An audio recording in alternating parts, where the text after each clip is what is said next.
Good afternoon. My name is Rashard and I'm here interviewing Ben Saunders, the assistant coach, the assistant strength coach at the University of Southern Mississippi. We will discuss my ideas for two project that focused on the challenges of being a coach and a family man. Coach Ben, what are your feelings on being a coach and having a relationship with your family? To me, that's probably the biggest aspect in my job, just from the aspect of um, being able to balance both of them. I think it's very huge having being able to manage time both with your profession and your career as well as your family. Me personally, my family is a huge part and huge identity to me and who I am, and so every thought and every process that I do as far as career is based on having them in the back of my mind, knowing that they're a huge part in the decision when making a step as far as in the career or making a decision as far as timing goes. So being a family man is huge, especially in this profession. You got to be able to balance both of them, and I think it's critical. It's a must because if you put too much time into it, you can drown yourself in your profession and career and lose your family at the same time. So you got to do a great job of making sure you balance the two. All right, being in the office long hours and going over weightlifting plans, do you think you get to spend enough time with your family? Uh, that's a tricky one. No, I don't think you do.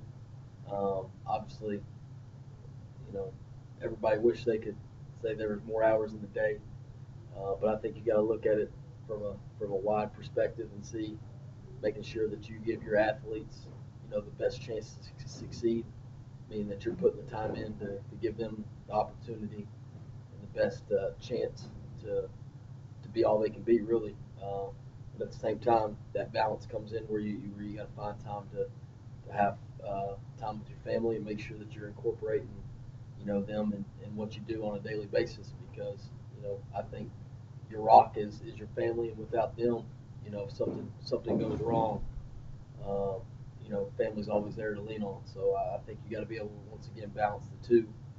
Do I think it's fair in the hours and everything you put in? No, but it comes with the territory. It just kind of comes with the profession and the career.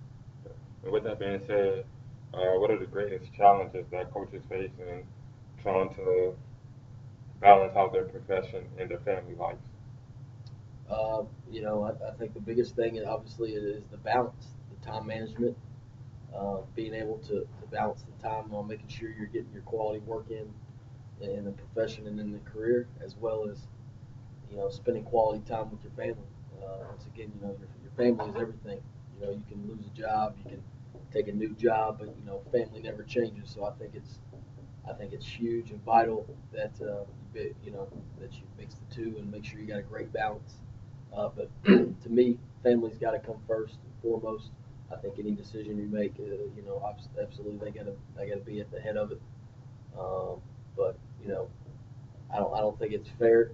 Once again, with the time you put in, but at the same time, you're responsible for making sure that the kids that you're around and the young men you're around every day have the best chance to succeed on and off the court. And with that, long hours and long days just play a part of it.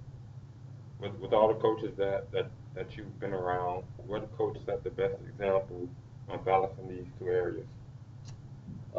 Me personally, I would say probably Coach David Abernathy. He was my first strength coach in college back at Western Kentucky in 2004. As I was a freshman coming in to play football at Western Kentucky, I was very, very blessed to be around a man that walked the walk and talked the talk.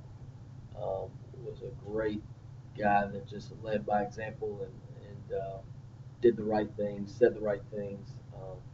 Was a huge family man. Was a great Christian man. Always started off our workouts with a verse from the Bible and explained obviously what that verse meant to him and how it related to us as a team. And then he would bring his family around whenever we had team dinners and stuff. So I would say Coach Abernathy, just from the standpoint of of his ability to mix both of them and do it the right way, do it with conviction, and truly believe he was doing it for the right reasons while getting his family involved. And his family, I mean, his family, he made his family feel like we were part of his family, and it was nothing out of the ordinary to see them around the stadium and see them around the weight room whenever there was some type of downtime. Okay. All right, and a little personal here. Even though you are single, what advice would you give a young coach on this subject? Um, the biggest thing I would say is just knowing where you are, knowing where you're going to be, have a vision on what you want to do, and make sure you have a path and a plan on how you're going to accomplish what you want to accomplish. I think another key is always staying in touch with the mentors that have always helped you along the way, finding a way to get better as a person as well as as a team when you're working with other strength coaches.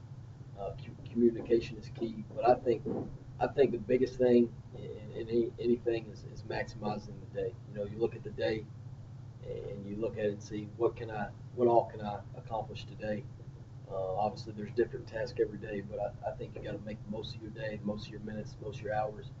And not only that, I mean, without the kids, you know, you're nothing. So the biggest thing and the biggest reason I got into doing this is hopefully, molding young men and making them great people, so that when they do leave Southern Miss, that they're men that are ready to go out and raise a family, and be a father, and be a good husband, and be leaders in the community. Because without that, we failed as a coach. So I think the biggest thing, other than obviously getting the guys stronger, getting them to buy in, is molding them as men and having an impact in their lives, knowing that they're going to be a positive impact whenever they leave.